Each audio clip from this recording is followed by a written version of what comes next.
मित्रांनो, देवउठणी एकादशीच्या तुम्हाला खूप खूप शुभेच्छा। तर मित्रांनो, तुळशी मंजुरे तोडले आहेत की नाही तोडले असणार तर लवकर तुळशी जवळ जा आणि आज तुळशी मंजुरे तोडून घ्या, कारण की उद्या देवउठणी एकादशी आहे। त्याशिवाय सोमवारी सोमप्रदोष आणि वैकुंठ चतुर्दशीचा उपवास आहे। रात्री 12 वाजता भगवान विष्णूला बेल आणि भगवान शंकराला तुळस अर्पण करावी लागेल। तर 2 दिवस आपल्याला तुळशी पत्र तोडता येणार नाही। तर पटकन लवकर ज्याच्यापर्यंत हा व्हिडिओ पोहोचेल त्यांनी जास्तीत जास्त जणांना शेअर करा, कारण की तुळशी मंजुरेशिवाय आपली पूजा अपूर्ण होईल। आपण जे काही पूजा करणार, आराधना करणार, जप तप यज्ञ करणार, तर तुळशी पत्राशिवाय आपली पूजा मान्य केली जाणार नाही। आणि भगवान विष्णूला तुळशी पत्र अर्पण केल्यानेच आपल्याला वैकुंठ लोकची, मोक्षची आणि सर्व पापांचा नाश होण्याची प्राप्ती होईल। तर तुम्ही लवकरात लवकर तुळशी पत्र तोडून घ्या। रात्री 12 वाजता भगवान विष्णूला नक्की अर्पण करा बेलपत्र। वैकुंठ चतुर्दशी सोमवारी सोमप्रदोष या दिवशी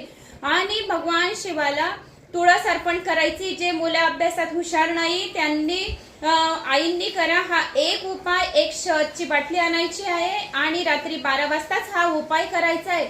दोघांना ज्या वेळेस तुम्ही बेलपत्र आणि तुळस अर्पण करणार तर त्याच्यातली थोडेसे बेलपत्र त्या शहदच्या बाटलीत टाकायची आहे, एक तुळशीचा पत्र त्या शहदच्या बाटलीत टाकायचा आहे आणि रात्रभर ती बाटली तिथंच ठेवायची, कारण की तो दिवस विष्णू शिव हरीचा मिलनाचा दिवस आहे। तर तो दिवस अतिशय महत्वाचा आहे। वर्षातून एकच वेळेस येतो। तर रात्री 12 वाजताच आपल्याला अंघोळ करून चांगले स्वच्छ वस्त्र घालून आपल्याला ही पूजा करायची आणि रात्री शिव मंदिरात जायचं आणि रात्री शिवाजवळ आपल्याला भगवान शिवाला दिवा अर्पण करायचा। जर शक्य असेल तर आपल्या घरापासून आपल्याला दिवे लावत लावत शिव मंदिरापर्यंत पोहोचायचंय आणि आपल्या मनातल्या इच्छा कामना पूर्ण होण्यासाठी भगवान शिवाला आपल्याला प्रार्थना करायची, कारण की भगवान शिव सुद्धा स्वतः हे भगवान श्री हरीचं ध्यान करत असतात। तर ते सुद्धा स्वतः त्यांचे आराध्य देवता भगवान विष्णू आहे। तर ते एकमेकांचे आराध्य दैवत आहे। जोपर्यंत आपण त्यांची पूजा करणार नाही तोपर्यंत आपल्याला सुद्धा पुण्यफळाची प्राप्ती होणार नाही।